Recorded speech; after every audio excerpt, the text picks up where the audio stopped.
No hot water, and you're already picturing a huge bill? Hold on. Most of the time, that's not what's actually wrong. In most cases, it's one part acting up, not the whole tank.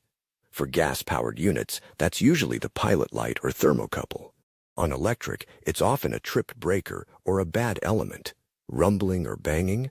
That's just sediment, which is a service fix, not a new tank.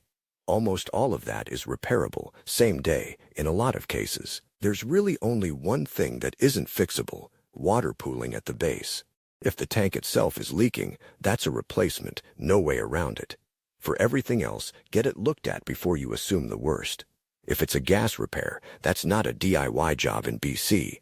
It has to be a licensed gas fitter, or you're risking a leak. We're KC's Plumbing, Heating and Drain, licensed gas fitters, family run since 1993. Call 604-873-3753 and we'll tell you straight whether it's a fix or a replacement, then get your hot water back the same day.